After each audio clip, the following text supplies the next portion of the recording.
Uns dias, não é, sem estar aqui, mas graças a Deus eu estou feliz por estar aqui junto com os irmãos, com as irmãs, com toda a igreja, com aqueles que também recepcionam esse trabalho de onde está, em outro lugar, em outra cidade, em outro estado, em outro país. E eu quero dizer nesta tarde que eu também quero dar a paz do Senhor para você que está distante, para você que está assistindo aí online. Deus, Ele prepara todas as coisas.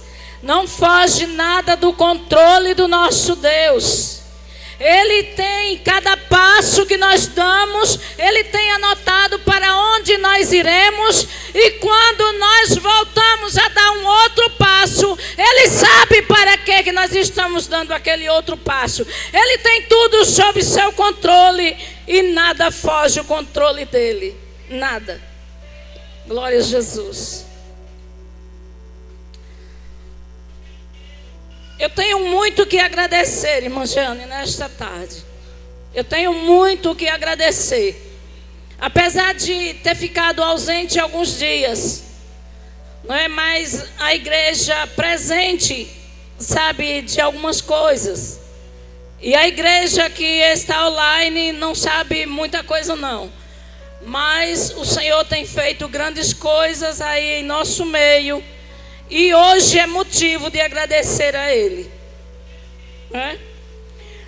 Se eu fosse realmente, tão somente agradecer, eu diria que no Salmo 103: bendiz, ó minha alma, ao Senhor, e tudo que há em mim bendiga o seu santo nome. Bendiz, ó minha alma, ao Senhor, e não se esqueça de nenhum dos seus benefícios. Porque é muito ruim e é muito difícil para a vida do ser humano quando a gente esquece dos benefícios que o Senhor tem feito na nossa vida. Mas graças a Deus, porque o Senhor tem feito benefícios na minha vida. O Senhor tem me curado de câncer também, irmã Cícera. Cadê a irmã Cícera? Deu uma saidinha, né? Então, o Senhor também me curou de câncer, o Senhor me curou de muitas outras coisas. Mas nesse momento, o meu motivo de agradecimento é pela vida da minha irmã. Glória a Jesus. Como os que estão presentes, sabe, ela estava aqui participando da obra. E veio aquele momento. Que momento, irmãos? O momento do improviso. Aquele momento que Deus pega de surpresa. Eu não vou dizer que foi o diabo que pegou, não. Sabe por quê? Porque o diabo não pega crente, não. Quando um dia Satanás chegou para Jesus e disse assim: olha, eu quero cirandar com Pedro. Me dá Pedro que eu quero cirandar com ele. Jesus disse: de jeito nenhum. Pedro está na minha mão. Satanás não ciranda com crente, não. Mesmo que ele seja um pouquinho para lá e outro pouquinho para cá, e esteja uma semana na igreja e outra semana dormindo em casa. Eu não sei como é que era a situação de Pedro para Satanás chegar até Jesus e dizer: me dá Pedro para eu ir andar com ele. Pedro disse: não, você não sabe o que é que eu vou fazer na vida de Pedro, não. Fica na tua e sai de perto de Pedro, que é o melhor que tu faz. Eu estou conjecturando. Não está essas palavras escritas assim. Mas eu acredito que o Senhor Jesus deve ter dado uma palavra muito forte, irmã Jeane, para Satanás sair de perto dele naquela hora. Para ele pedir um crente, alguém que tinha feito uma decisão de seguir a Cristo, mesmo que não estivesse ainda tão firme, tão convicto em suas palavras. Falava palavras assim, falava palavras desatordoadas. Aí Satanás disse: aquele dali é mais fácil. Mas mesmo assim, para isso ele tinha que pedir autoridade a Jesus. E ele pediu para cirandar com Pedro. O que é cirandar? No tempo dos hebreus, o que seria isso? A ciranda seria, o tipo da ciranda seria quando o oleiro vai fazer ali o vaso, ele peneira várias vezes ali na peneira aquele produto chamado barro. Eu e você. Mas aí tem que o produto fica grosso, fica mais caroçudo. Aí ele pega, tira um pouquinho para lá e deixa e vai juntando, e vai juntando. E os pedreiros fazem assim também hoje. E vai juntando aquela parte grosseira lá no canto. E quando é depois, para ele passar novamente aquilo ali na peneira, eles têm que pegar, botar em um lugar que não seja tão amplo e pisar de pé, pisar, pisotear até que o produto fique mais fino para passar mais alguma coisa na peneira. Era isso que Satanás estava dizendo. Eu quero pisotear Pedro na peneira. Aleluia. E Jesus disse: Pedro, não.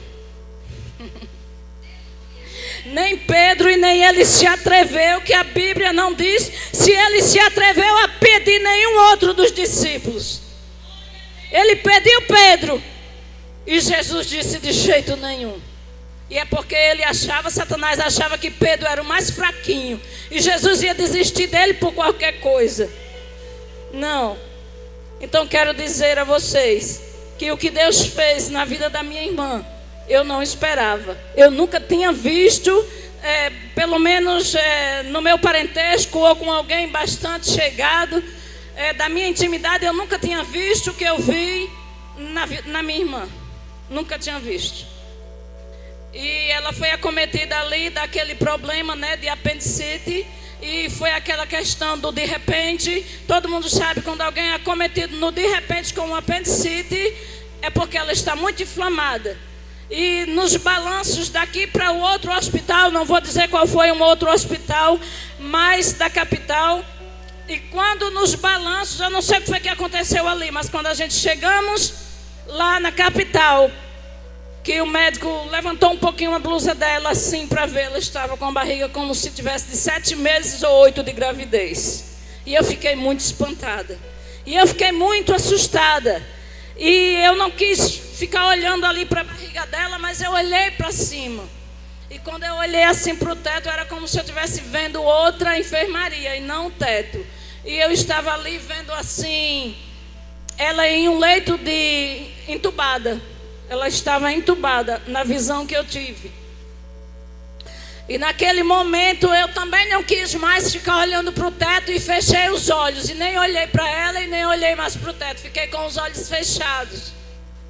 E depois o médico disse: olha, eu vou cortar assim, vou cortar assim. E se precisar eu vou tirar isso aqui. E vou tirar assim e vou fazer assim. Tá bom, tá certo. E tudo ela balançava com a cabeça que sim.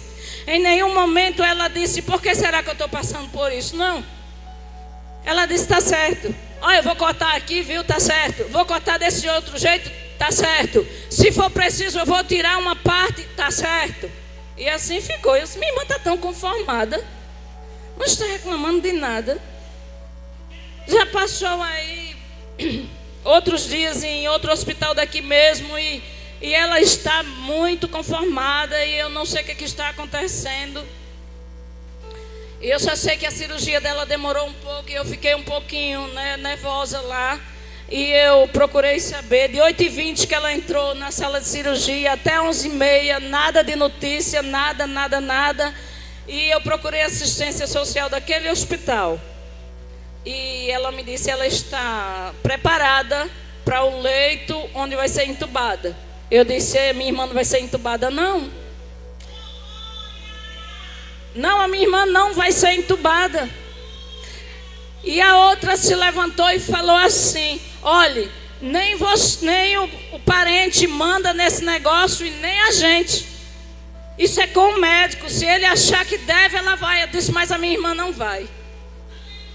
Mas a minha irmã não vai. Aí ela falou assim: se você está nervosa, tome um copo com água. E eu tomei o copo com água. Tomei a água. E eu disse: a minha irmã não vai ser entubada. Ela disse: tá bom. Só que ela está bem e tal. E amanhã, 10 horas, é que a gente dá notícia. Tudo certo. E quando foi no outro dia que a gente chegamos ali para visita, de 2 horas da tarde, a minha irmã já estava na enfermaria. E não foi ser entubada. Tem passado por alguns processos depois da cirurgia, sim. Mas são outros detalhes. Mas aí o Senhor deu uma grande vitória, irmãos. Porque todo mundo sabe quando uma apendicite ela é estrangulada, qual é o resultado desse negócio. O resultado desse negócio é mais para debaixo da terra do que para cima da terra. Não é? Já dá para entender tudo isso. E Deus, Ele é poderoso para fazer muito mais, além daquilo que nós pedimos e além daquilo que nós pensamos. Porque o que eu pensei não foi o que Deus fez. Deus fez bem melhor do que eu pensava. Porque quando o médico levantou ali aquela parte da roupa dela, e eu vi aparecendo um pedaço de gesso assim branco, esbranquiçado, tipo não tinha mais cor de pele ali na parte do abdômen dela. E eu disse, então, não sei o que será aqui. E quando a moça falou assim, que a cama já estava preparada para intubação, aí acabou, irmãos. E eu disse, e agora? Mas aí a palavra saiu, irmãos.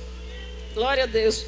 O que importa é que a gente ainda temos coragem para determinar aquilo que é bom para a nossa vida, aquilo que vai glorificar o nome do Senhor na nossa vida. E eu disse, ela não vai ser entubada, o nome do Senhor vai ser glorificado nesse negócio. Aleluia. Mas para não ficar só nas minhas palavras, eu vou também ler um texto aqui, no livro de Jeremias, capítulo 18. É tão conhecido, né, que os irmãos nem abrem a Bíblia. Precisa não. Glória a Jesus. É muito conhecido. Capítulo 18, versículo 1. Ele diz assim: a palavra do Senhor que veio a Jeremias dizendo: levanta-te, desce à casa do oleiro e lá te farei ouvir as minhas palavras. Aí diz assim: desci à casa do oleiro e vi que ele estava fazendo a sua obra sobre as rodas. E o vaso que ele fazia de barro quebrou-se na sua mão. Então tornou ele a fazer daquele vaso, tornou ele a fazer outro vaso, conforme o que pareceu bem aos seus olhos fazer. Aleluia. Nós entendemos aqui, se trata do profeta Jeremias. No capítulo 1, o profeta Jeremias, ele diz algo totalmente diferente. Aleluia. Quando no capítulo 1, o Senhor, ele está chamando ali aquele homem, e ele diz que ele é uma criança. Ele quer dizer assim: escolha outra pessoa, porque eu não vou ser profeta, porque eu nem sei o falar como profeta, não sei o pronunciar como um profeta faz. Então escolhe, Senhor, outra pessoa. Era mais ou menos isso que Jeremias estava tentando dizer no capítulo 1, aqui no livro que contém o nome dele. Mas no versículo 5, aí vem uma palavra dizendo assim: antes que eu te formasse no ventre, antes que eu te formasse no ventre, eu te conheci. Antes que saísse da madre, te santifiquei às nações, eu te dei por profeta. Você sabe quando é que acontece o processo de chamamento da nossa vida por Deus? É antes. Glória a Jesus. É antes que você saia da madre. É lá ainda no processo de gestação.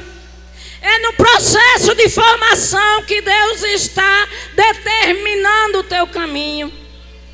Não sou eu que determino o teu caminho, e nem você também pode determinar o meu, porque o Senhor já fez isso quando estávamos na madre da nossa mãe.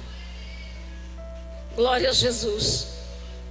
É uma palavra um pouco difícil, porque são tantas as ocasiões e são tantas fases na nossa vida, não é verdade, irmão Denilson? Quantas fases que eu já passei, quantas fases que vocês já passaram, que todos nós passamos. Cada mês tem uma coisa diferente para viver.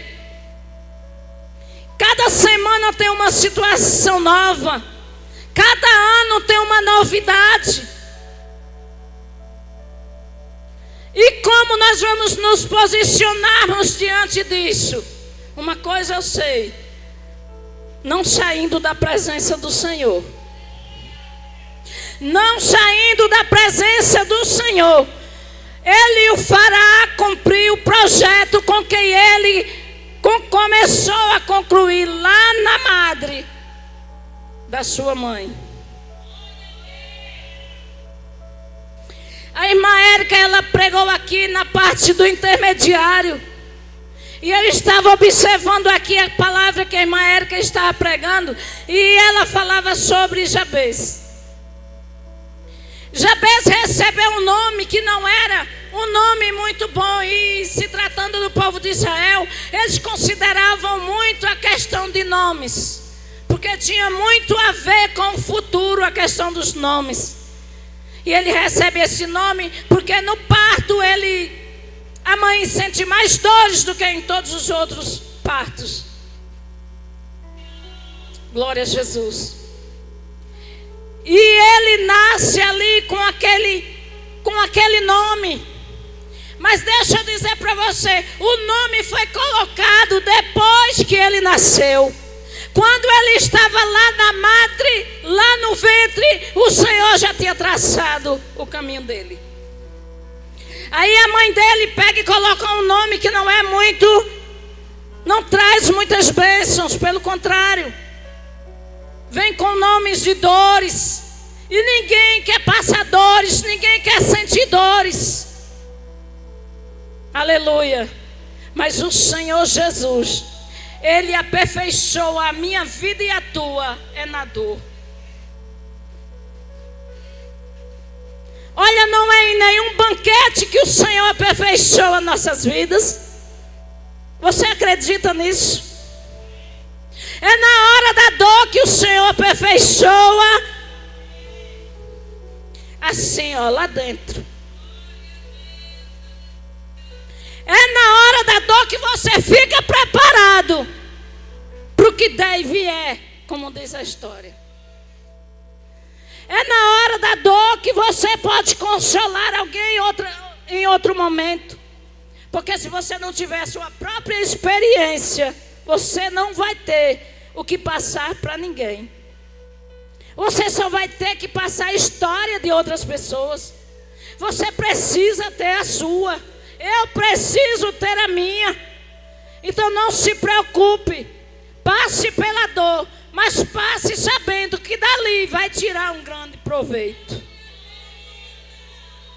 Passe pela alegria, dando glória a Deus, glorificando o nome do Senhor, aonde quer que coloque o teu pé. Mas quando estiver na dor, diga: eu vou tirar daqui uma grande lição para continuar a jornada dando glória a Deus. E dessa pedrada também que foi jogada, ela vai ser colocada aqui para que eu pise em cima e suba um degrauzinho a mais e chegue mais perto do Senhor. Porque o Senhor, Ele sabe fazer na minha vida, Ele sabe fazer na sua vida. Agora, às vezes a gente nos preocupamos. Nós levamos a um certo exagero na preocupação. Mas em se tratando de Jeremias, quando o Senhor chega para Jeremias e fala com ele e diz assim: Jeremias, eu só estou te chamando, Jeremias, porque eu te conheço. Sabe quem foi que fez? Quem te fez, Jeremias? Quem te formou? Fui eu. Sabe quem foi que te santificou, Jeremias? Fui eu. E eu já te fiz profeta e acabou. Eu já te fiz profeta e pronto. Quando chega no capítulo 18, eu não sei o que é que Jeremias está fazendo. Não sei. Eu não sei o que Jeremias está fazendo, que o Senhor chega, diz assim, a palavra do Senhor veio a Jeremias dizendo, levanta-te e desce. Eu não sei qual era essa posição que o Senhor manda ele levantar. Mas ele levanta-se. E ele desce. Ele vai lá onde o Senhor mandou ele ir. O Senhor poderia ter dito a ele lá na casa mesmo, eu não sei se ele estava sentado, deitado, acomodado, eu não sei se ele estava com algum a fazer a mais, mas o Senhor manda ele se levantar. Se levante. Quando você chega lá na casa do oleiro, eu quero falar com você. Mas o Senhor já estava falando, poderia ter dito a ele todos os detalhes que o Senhor queria que Jeremias visse, que Jeremias passasse para o povo, porque na realidade Deus queria exortar o povo por meio daquela visão que ele ia dar a Jeremias. Quando ele descesse até a casa do oleiro, e Jeremias obedece, e ele avista de longe o oleiro trabalhando ali, fazendo o trabalho ali nas rodas. Mas ele percebe que o vaso está sendo concluído. O oleiro está trabalhando no vaso e está tudo muito bonitinho, está tudo muito perfeito. Mas daqui a pouco o vaso quebra. O vaso quebra na mão do oleiro. Diga glória a Deus. Nem ouvi ainda um glória a Deus. O vaso quebrou, irmãos, na mão do oleiro. Aí eu vou te pedir de novo, dá um glória a Deus. Porque se você quebrar na mão do oleiro, está tudo certo, irmãos. Glória a Deus. O problema é quebrar fora da mão do oleiro. O problema é se quebrar em qualquer lugar. O problema é cair no lugar errado e se quebrar para lá. O problema é esse. Mas se algum dos teus quebrou, se um dia tu quebrou, ou se um dia tu quebrar, ou se tu está quebrada, mas está na mão do oleiro, está tudo certo. Está tudo certo porque está quebrado, mas está quebrado na mão daquele que sabe refazer o vaso e fazer perfeito e colocar de pé. E trazer para a presença do povo, aleluia, para glorificar o nome dele. Agora só o Senhor sabe fazer isso, eu não sei fazer. Se alguém quebrar, se eu estiver fazendo alguma coisa e se quebrar na minha mão, eu posso até tomar um corte na mão e ainda ficar ferida. Aleluia. Isso pode acontecer com você e com qualquer pessoa. Agora, na mão do Senhor é diferente. Na mão do Senhor você está protegido. Eu não sei quem é que desfaleceu um pouco, saiu assim do controle, fugiu do seu controle. Mas eu vou mais para perto para lhe dizer, do controle da mão do Senhor não fugiu. Do controle da mão do Senhor não saiu. Ele continua com o controle em suas mãos. Arrebentou-se na mão do oleiro. Então não fica reclamando, não tem problema nenhum. É só um pouquinho de aperto, para daqui a pouco você levantar com mais força do que anterior. Glória a Jesus. Porque se tem uma coisa que Deus sabe fazer com os seus vasos, é encher, é levar força, é botar para caminhar, é puxar pela mão, é colocar de pé, é dizer, Jeanda, levanta, levanta e desce. Gessina, levanta e desce. Você está entendendo essa linguagem? Não será um pouco complexa demais o Senhor chegar para um profeta dele e dizer, olha, levante e desça. Levante-se e desça mais na minha presença, porque agora eu não só quero falar com você não, agora eu quero te mostrar o que é que eu quero fazer com a tua vida e com a vida dos meus.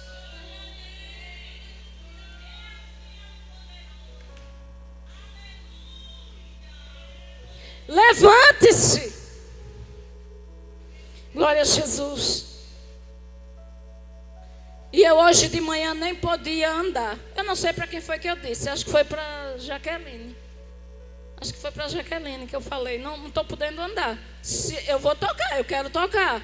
Se alguém puder trazer o meu instrumento lá de baixo, eu vou tocar. Agora eu só não posso ir buscar. Mas eu não estou sentindo mais nada. Glória a Jesus. E eu vi a irmã Jeane pregando de manhã. Eu estava atenta, irmã. Estava atenta à pregação da manhã. Eu vi a irmã Miriam pregando. Né? Eu vi a irmã Miriam pregando Lucas capítulo 7. Glória a Jesus. E eu gostei muito. Eu vi a irmã Jeane pregando de manhã. Anunciando aqui aquilo que o Senhor tem colocado no coração dela. E eu lá, e eu disse bem assim, eu com tanta dor aqui. E ela disse que quando a pessoa entra pela porta, e é verdade, eu já disse isso tantas vezes. E eu vou para o ciclo de oração desde de segunda-feira, que eu me apronto para vir para o ciclo de oração. E aí, ó, tu vai ficar calada, irmã Jeane, mas eu comi um camarão, e até no camarão ela fala, ah, meu pai. E ali eu comi um camarão naquele convite, irmãos. E no outro dia eu me senti toda encaroçada. E eu disse, e agora? Eu não vou para o hospital não, vou não. Tomei banho. E depois passei um negócio lá, saiu. Mas no outro dia estava lá tudo de novo. E eu disse, eu quero ir para o ciclo de oração. Aí quando tomei lá uns remédios no hospital, um monte de injeção para lá. E quando foi ontem... Aí eu dormi demais. Esse remédio alérgico, né? Bota a gente mesmo para dormir. E eu dormi o dia todo e a noite toda. Acordei ontem de 8 horas. Foi sem parar, assim. Eu disse, eita glória, agora eu dormi mesmo. Dormi o dia todo, dormi a noite toda. Vim acordar ontem, 8 horas. Mas também, de tanto eu ficar na cama, irmãos, quando eu fui levantar, aí a coluna não queria levantar. E eu disse, mas só que amanhã é sexta-feira. E eu vou para o ciclo de oração. E amanheci hoje sem poder andar. E eu disse, mas eu vou para o ciclo de oração, só não sei que hora eu chego. Aí daqui a pouco o Jeane está dizendo assim, olha, se você entrar por aquela porta doente, mas quando sair daqui, sai curada. Eu disse, eu também já preguei isso. Eu também já falei isso muitas vezes. Então eu vou para o ciclo de oração. E quando eu cheguei, eu não pude não pegar o instrumento, não. Tudo parecia que estava amarradinho aqui atrás, amarradinho. Eu disse, Jaqueline, eu vim tocar, só não posso ir buscar o instrumento lá embaixo. Ela disse, eu vou chamar a abençoada aqui e vou com ela. Eu disse, está certo. Então, irmãos, acabei de tocar e não estou sentindo mais nada. Esse é o Deus que nós servimos, irmãos. E que Deus é esse, irmão Jacine? É o Deus de misericórdia. É o Deus que não dispensa a misericórdia dele quando você o busca. A Bíblia diz que, olha, você pode até estar afastado aí, alguém que está me ouvindo nesta hora. Mas tenha uma certeza de uma coisa: se você buscar ele agora, você encontra. Quem é que diz isso? É a Bíblia, a palavra de Deus. Sabe quem é que se afasta? Somos nós. O ser humano se afasta de Deus. Mas na hora que ele procura Deus, ele encontra. Onde é que está Deus? Às vezes a pessoa fica, cadê Deus? Cadê Deus? Que eu já olhei para a direita, para a esquerda e eu não vi Deus. Procure dentro de você. Em algum momento você vai encontrar Ele. Porque Ele disse: eu não habito em templos feitos por mão de homens.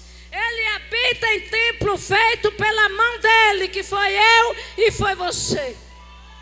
Então, quando você precisar de Deus, procure dentro de você. Em algum momento da sua vida você vai encontrar. Ele está dentro de você. Eu agradeço a oportunidade em nome de Jesus.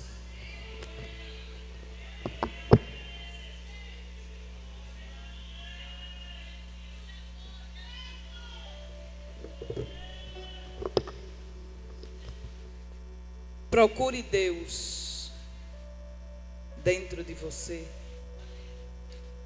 que Ele vai estar no mesmo lugar aonde você deixou. Muitas das vezes alguém sente um vazio,